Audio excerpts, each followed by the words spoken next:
Hi again. It is day 262 of my food addiction recovery journey, and I wanted to talk a bit about how our journeys can affect others around us. Basically, it affects relationships in the same way that any boundary in your life that you set for yourself will affect your relationships. People will either be kind and receive it, regardless of if they fully understand, or they won't. The encouraging thing is that it's your choice what you do with your body and your food. It doesn't truly matter if they understand. You don't owe anyone any explanation about the way you're eating, and it's important that we try to help others know that we don't hold any judgment over the way they choose to eat, but rather this is something that you need for yourself. In general, what I have found in my years of battling food addiction is that people tend to project their lived experience onto you.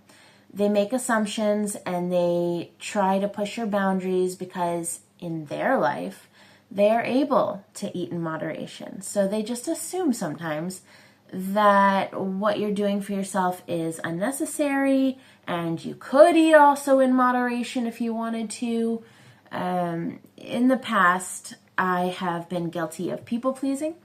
I tried way too hard to make them understand my journey and my lived experience. Now I'm finding more of a relaxed approach is fine. I tell them that I am sugar and gluten free, and if they ask for more information, I share. And if they don't, I do not need to share. Participating in social activities, but without the food aspect, can feel a bit isolating at times. But I want to help you process ahead of time because it's all about how you approach it. I find in these cases, it can be extremely helpful to bring your own kinds of food to a social event so that there's no pressure, but you can still eat with everyone. About a month into my journey, I was invited to a party, and I knew already that there would only be snack foods there.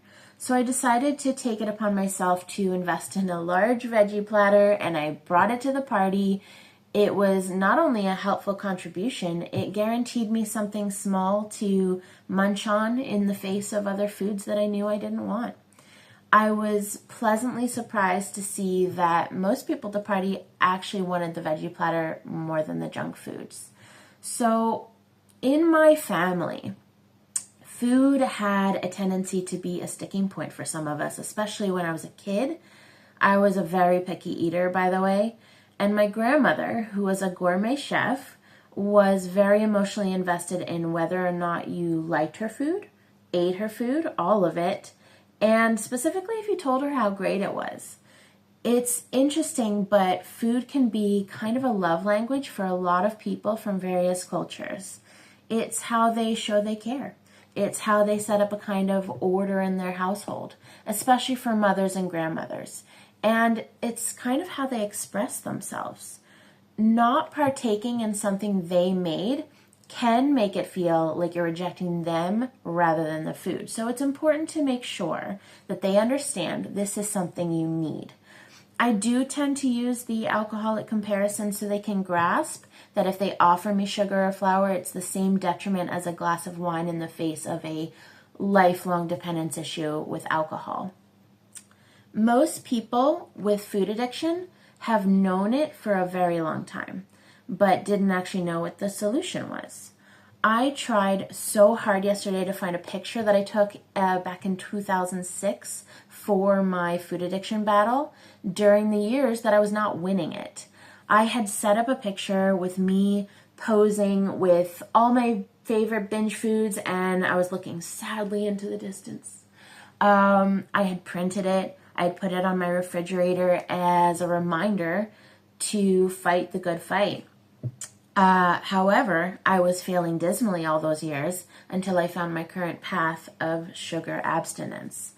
The way I knew that it was food addiction was probably because I tended to want to eat in secret and not with others.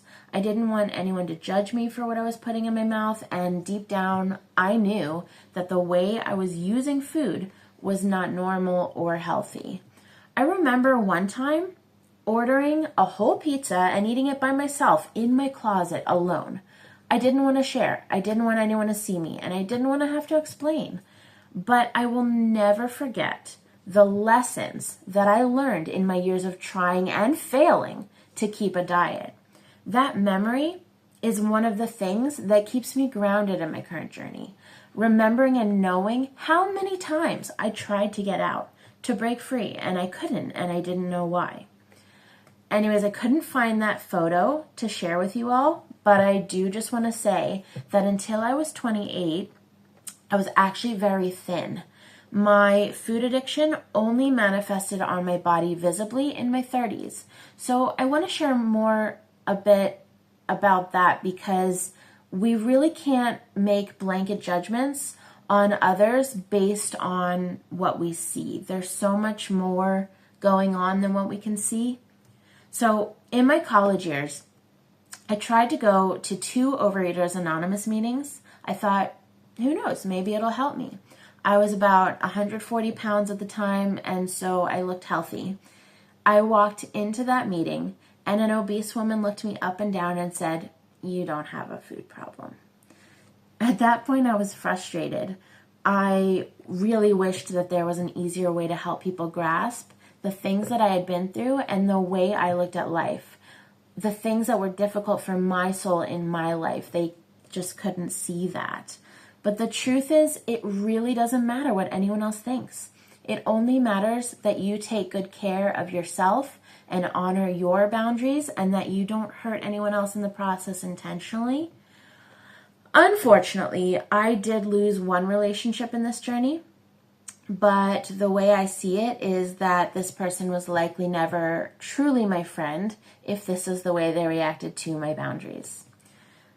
In some ways, this journey can be a bit of a test in our lives for those around us.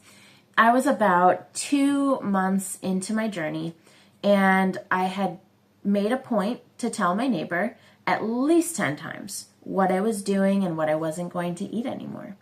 She kept trying to offer me things with sugar and flour. I couldn't tell if it was a subconscious attempt to sabotage my journey or not, but regardless, I needed to draw a line there. At one point, she offered me both pizza and cheesecake in the same week.